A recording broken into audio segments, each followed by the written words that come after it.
I'm so sorry I'm late. You won't believe the afternoon I've just had. Oh, lemonade, thanks. No ice? Not much lemon and sugar either, so just water then. It's okay, I'm not a fussy person.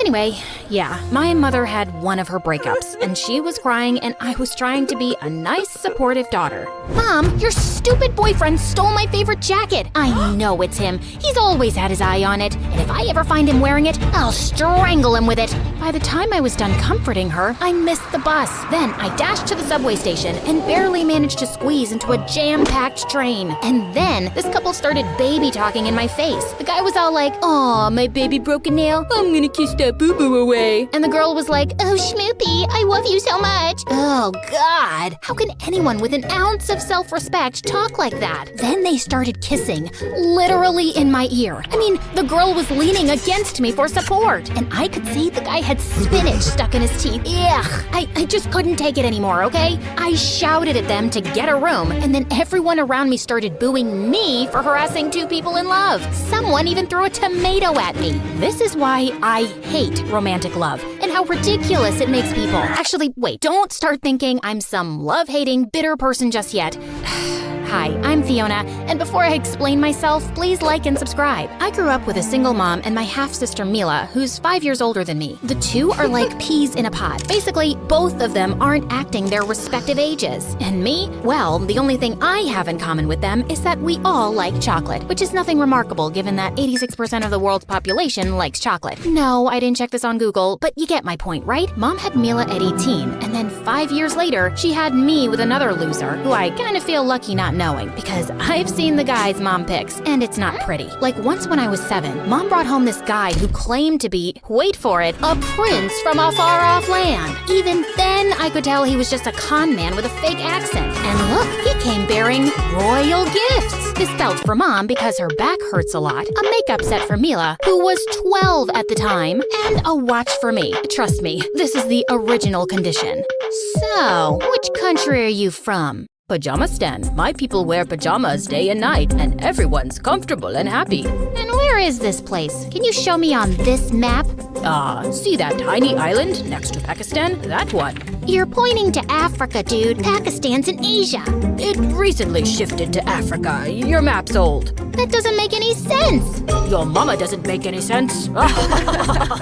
He stayed for free with us for 3 weeks, then finally stole Mom's jewelry and vanished off the face of the earth, pretty much like the country he rules. And my sister? Well, she has a serial dating problem. You know those girls who just can't be without a boyfriend ever? She's already in another relationship before she's fully out of the last one. Also, Mila has 2 types. One is the macho criminal type, like if she ever wants a reunion party for her exes, she'd have to arrange it in prison. This last guy she was dating had tattoos all over and gold chains around his neck. And surprise, surprise, he turned out to be some low-level drug dealer. Talk about a walking cliche. The second type is pathetic losers. Boys with terrible self-esteem who keep telling Mila that she's way out of their league. Now, these guys are slightly better than the macho jerks, but I don't respect them either. For example, see this guy? Let's call him Peter. What is this loser even wearing? The first time I met Peter, I walked into Mila's room thinking some homeless dude had broken in, and I hit him with my shoe. Which brings me to a question for all you guys out there. What happened to basic grooming and occasionally washing your face? Is that a very tall order? If you're watching, please comment below and explain this to me, okay? Because when I see old Hollywood movies with their impeccably dressed heroes, I just swoon. When and why did guys decide it was cool to look like you just got out of bed and wear low-rise pajama pants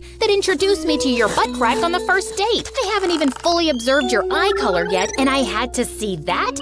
No. I did not want this level of intimacy. Sorry, I got off track. So yeah, Mom and Mila's collective dating records plays out like the soap operas they love. Never-ending and full of dumb characters and unnecessary drama. And I swore I'd never be like them. I'd pick the right guy. Because it's not that I hate romance. Like, come on, who doesn't want someone like Mr. Darcy from Pride and Prejudice? There's a reason why 91.5% of the female population adores Mr. Darcy. No, I didn't Google that either. I just make this stuff up. Get with the program. Of course I want some handsome handsome, sophisticated guy to see me across the room and be captivated by my intelligent eyes. Then we exchange witty banter and stinging insults, and he falls hopelessly in love with me. And I find out that, despite his flaws, he is in fact my perfect match. But in reality, I just can't seem to get past the flaws. I swear I try, but it's not been looking good since the 6th grade. See this love letter a boy gave me back then? I'm writing with the red crayon to show my love is like a lion. I'm writing with the brown to show you I'm down. Circle, I love, hate you, Mark. He wrote this in 6th grade. What was I supposed to be impressed by? The obviously low IQ? Looking into my recent dating history, let's start with Mr. Buttcrack. He works at the local movie theater, and he looks all right in his uniform. He cracked a funny movie line, I laughed, and we exchanged numbers. Such a mistake.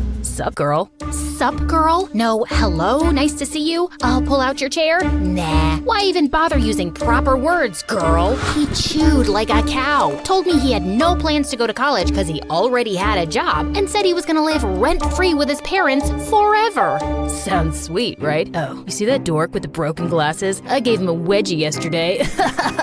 I couldn't wait for this date to end. I leaned in for a quick goodbye hug just to be polite, but he kissed me instead, and it felt like kissing the bark of a tree. Dude, ever heard of a thing called lip balm? Then there's Mr. Pretentious Windbag. A friend set me up with him, saying he was just my type. Yeah, we're not friends anymore. The foie gras is spectacular, almost as good as the one I have in France. Have you tried the caviar yet? Please have some. It's not every day you get to taste such exquisiteness. And oh, this rabbit, what's that smoky flavor?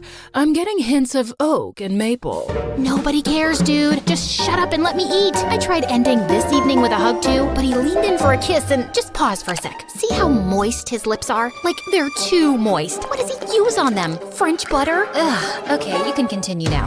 There's no getting out of this kiss for me. Ugh. Then there was Mr. Sweet Tooth. He kept calling me things like cupcake, muffin, sugar cookie, cream puff. What am I, a girl or a bakery item? Then the ugly crier. He actually seemed fine, till we went to see a sad play together. And I've never in my life seen anyone look so hideous when they cry, and so loud. He's not with me. I don't know this loser. Whoever you are, man, get a grip. He broke up with me for not having a heart. At least I have self-control. The gay guy in denial. He kept checking out the male waiters' butts on our date. So what can a girl do? The shirtless guy. Do I even need to elaborate? The moonwalker. Yeah. All he wanted to do was moonwalk in public and have everyone tell him he's the next Michael Jackson. Oh, so annoying. Yeah, I'd rather be single. One evening, our rich neighbor's kids had arranged a grand birthday party, and they'd invited the whole neighborhood. Mom and Mila looked like they were going to a dance club. Why are you two dressed up like that? I know you're on a manhunt, but it's a kid's birthday party for crying out loud. And kids are supervised by adults. You always have to be ready, love. What if today's the day I meet my soulmate? Exactly. And why are you always dressed like a nursery school teacher, Fiona? What? My cardigan and skirt are cute. Lose the cardigan, and I'd trim the skirt by about 6 inches. I might as well go in my underwear then. Now we're getting somewhere. Ugh, these two. Mom and Mila did find guys to flirt with, while I sat in a corner eating cake and wondering why people ever willingly have children. They scream at the pitch of opera singers, carry a million germs, and think the universe revolves around them. Just then, our flustered-looking neighbor said she had to take her twins to the bathroom, and could I look after her baby? And then she just dumped him on me. FYI, I don't hate babies, like I'm not a psychopath. It's just that, well, babies are boring, and it's unfair to expect me to go gaga over them just because I'm a girl. No, my womb doesn't tingle every time I see a baby. And just look at this one. All it's doing is staring at me and making spit bubbles. This is about as much fun as spending time with a potato. Just then, I spotted the party clown and handed the baby to him. Can you just hang on to it till this woman with red hair comes around? She's the mom of the crazy birthday twins. Just hand it over in one piece, okay? Are you calling the baby it? Yeah, I can't tell if it's a boy or a girl. Also, I really don't care. It's a girl, and she's my niece. Oh, she's very cute. Wait, your niece? Yeah, I'm the birthday twins' uncle. I live here. Who are you again? We've been living next door for ages. I've never seen you around before. Next door? Are you? Wait, Fiona? I'm Edward. We used to play together as kids. I went away to boarding school and then college. Oh my God, Edward, yes! You're the weirdo who would eat Snickers bars with a knife and a fork. You're the crazy girl who waxed my leg and said all men are loser babies when I cried. You were kind of a jerk to me, actually. Looks like you haven't changed much. Excuse me? I mean, you still seem like the warm, affectionate soul I remember. I'll see you around. Don't hold your breath. That clown sounded condescending, right? Like, I think he just called me a jerk, right? A few days later, I got out of college and headed to my favorite Chinese restaurant for lunch. This place has been around for 50 years, guys. And if you're ever in this part of town, you gotta try Mrs. Jianbing's dumplings. And what the? There was a sign outside the restaurant that said sold. I rushed in to find Mrs. Jianbing telling other customers that they'd only be serving for another month. But why did you sell this place? Everyone loves your food. Oh, we've been struggling a lot lately, dear. Besides, the people who bought us are going to open a huge Chinese restaurant next door. We can't compete with them. It's for the best. Oh, there's one of our new buyers. I turned around to see a young guy walk in, and he looked good. The hair, the crisp white shirt, the perfectly creased pants, and then the cologne hit me. Oof. Hello, Mrs. Jianbing. How you doing today? Oh, hi, Fiona. Is everything okay? You're not blinking much. How my name, how... Are you having a stroke? It's me, Edward. Edward? Edward who? Edward the clown? You bought this place? My family? Yeah, it was my idea. We're opening a restaurant next door. Yeah, I heard. Don't you feel guilty forcing the owners to sell? We made them a great offer, and they accepted. We didn't force anyone. Well, you're still responsible for shutting them down. And trust me, the people of this town won't support your business. We're loyal around here. I've done my research, and I think we'll do just fine. Also, I think you'll be a regular at our place. You think wrong. Okay, no worries. You won't be missed. Ugh, the nerve of rich people, just driving out small business and then acting like they're doing humanity a favor. Besides, what did this guy know about Chinese food? Later that night, I found Mila spying on him with binoculars. Have you seen that boy next door? He's scrumptious. Stop that, I'm pretty sure it's illegal. Also, he's younger than you. Yeah, so, you were kind of mean to him as a kid. I don't remember that. I'm sure you do. He was a neat freak who didn't like getting his clothes dirty, and he'd always arrange his things in a certain order, and you kept messing with him. Also, you gave him a wedgie once. Honestly, I'm not sure why I was a jerk to Edward. It's probably Mila and Mom who gave me my issues with boys from an early age. But why was this guy getting under my skin now? Oh, yeah, it's because he called me a jerk and he was shutting down my favorite Chinese place.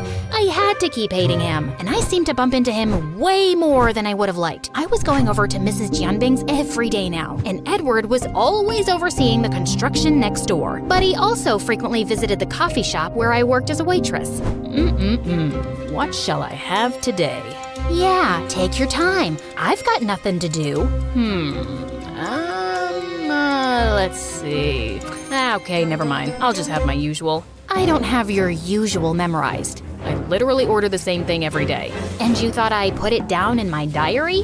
No, just your brain. But it's okay. I understand. Waitressing is hard for you. Are you saying I'm dumb? No, I'm just saying that you don't have the best people skills. You should think about joining the army. And you should think about joining the garbage dump. And then one night, Edward turned up at our door with a cake and flowers. You took a job as a delivery boy? Sorry, wrong house. These are for your mom and sister. I never visit someone's place empty-handed. What a gentleman. So, anything for me? Yeah, a proposal. I'd like you to be my date for a charity gala. Did you just ask me out? What made you think I'd say yes? Well, you keep spying on me with your binoculars. Clearly, you have a crush on me. That's not me. I mean, it's not anybody here. You're hallucinating. Okay, if you insist. And it's not a real date. I just need any girl, and you're my neighbor. So, it's convenient. My ex will probably be there, and I didn't want to turn up alone, okay? Say yes, and I'll find another coffee shop to go to every day. You got yourself a deal. I know, he was the rich, annoying guy I had to hate, but it was hard to remember that when he picked me up for the gala in his tuxedo. And then he looked at me, not in a sleazy way, but in his cool, smooth, I'm noticing everything about you way that made my knees buckle a bit. It's an art, guys, and this dude knows it. You look lovely. At the gala, I could see how people responded to his charm. He pulled out my chair first, ate with exquisite manners, and made sure to include everyone in the conversation. Just then, a lady asked if someone could hold her baby for a while, and Edward immediately volunteered, and something really strange started happening to me. What is it about men and babies put together? I mean, I'd seen Edward the clown with his niece before, but Edward James Bond cooing at a baby? This was different. Something about him looking so manly, but being sweet and gentle with her was short-circuiting my brain. And was that my womb tingling finally? Did I want Edward or did I want a baby? I felt so confused. I need some fresh air. It's getting hot in here. Be right back. When I returned, I stopped short seeing Edward standing next to a beautiful girl. I felt I was watching in slow motion as she laughed, then reached out and casually took off a piece of lint from his coat with her perfectly manicured hand. Except that there was nothing casual about it. It was such a girlfriendy move. You don't take lint off a random guy's coat. Dang it, they looked like a golden Hollywood couple, and I didn't like it. So, that girl you were talking to, who was she? Oh, that's my ex. Right, she's gorgeous. Yeah, she really is. Do you think she seemed happy to see me? She looked happy, yeah. Cool. Thanks, Fiona. You were a big help tonight. He ended the night with a strong pat on my back like he was burping a baby. True to his word, Edward stopped coming to the coffee shop, and I felt disappointed. A few times when I went to the Chinese restaurant, he wasn't there either. Yeah, he'd reconnected with Miss Universe for sure and was busy with her. And I didn't want to care, but I did. A few days later, I got home from work to find Mom looking upset. Mila went on a trip with her boyfriend and was supposed to be back yesterday. I haven't heard from her, and her cell phone is off. We called all her friends, but no one had a clue. We thought if she wasn't back by morning, we'd report her missing. But I was sick with worry. I went out for some air and had just walked a few steps when I ran straight into someone. Great. I'd ordered this specialty cake for Mom. Hey, Fiona, what's wrong? I probably looked worse than the ugly crier telling Edward about Mila. He asked me everything we knew about her boyfriend and said he'd report it to the police immediately. We'll find her. There's probably a good reason why her phone's off. Get some rest, and I'll keep you updated. Mom and I must have dozed off while waiting to hear from Edward because it was morning when I woke up to find Mila burst in and Mom crying as she hugged her. I jumped to hug her too and then pushed her hard. Where were you, idiot? I was at this cabin with Kyle and his friends, and suddenly there was a police raid. We all got thrown in jail, and I wasn't allowed to make a phone call. Kyle is part of some criminal gang. Can you believe it? Of course I can believe it. God, don't you ever learn anything? Maybe you would if you stopped dating for 2 seconds and spent some time alone with yourself to think about why you keep messing up. Is your self-worth so low that you need constant validation from stupid pieces of garbage? Fiona, honey, calm down. No, Mom, I will not calm down. You two keep acting like dumb teenagers, and it's not cute. Just grow up already. I was still fuming in my room hours later when there was a knock on my door. Can we talk without you biting my head off? We can try. Look, you're right. I keep making terrible choices. I'm sorry, and I'll work on getting my act together, okay? Okay, and I'm really glad you're all right. How'd you get out of jail? Oh, Edward tracked me down somehow. He drove out 3 hours to come get me and paid the bail. He must really like you to make so much effort. What? No, he's just a gentleman. I'll go thank him. I know you don't want relationship advice from me, but Edward's a special guy, so don't let him go easily, okay? Just tell him you like him. I know you do. And so what if he doesn't like you back? I've been rejected by thousands of guys, and I'm fine. What doesn't kill you makes you stronger. Also, it's good to put yourself out there for someone worthwhile. Wow, you sound almost wise. So bizarre. Just go. Edward wasn't home, but their maid told me he'd gone to the restaurant. My heart was pounding as I thought about what I'd say to him, and then it started to rain. Great. This is how I wanted to confess my feelings. Looking like a wet poodle. Edward was alone in the restaurant and looked surprised to see me. Fiona, you're soaked. Here, take my jacket. I'll get you something warm. He ran off to the kitchen and came back with soup and dumplings. We're testing out our menu today. Want to give these a try? Okay, sure. Although I'm not happy about it. Oh my god. These taste exactly like Mrs. Jianbing's. I hired her as the chef. That was always the plan, but I didn't tell you because you'd already assumed I'm a rich jerk who doesn't care about a small business owner. I told you, you're gonna be a regular here. Okay, that's my cue to embarrass myself. So here goes. Edward, I came here to help you for thanking Mila, but there's more. And it's probably totally the wrong time because you just rekindled things with your ex, but I like you, okay? Yeah, I like you. Wow, this is so liberating. I really like you, Edward, and I don't care if you like me back because I was still strong enough to say it, and I'm so proud of myself. I'm proud of you too. Also, I didn't rekindle anything with my ex. I literally took you to the gala to see if you'd get jealous of her. I like you too, Fiona. Really? Why? Because you act so much tougher than you are, and it's really cute. I am tough. Remember I gave you a wedgie once? I can do so much worse if you turn out to be a jerk. I'll keep that in mind. Now please shut up so I can kiss you. It was just as magical as I'd imagined, and it looks like I'd met my match. Yeah, I'm not gonna say, and then we lived happily ever after, cause that's dumb and cliched and not real. We lived happy most of the time ever after, and I wouldn't trade it for anything else.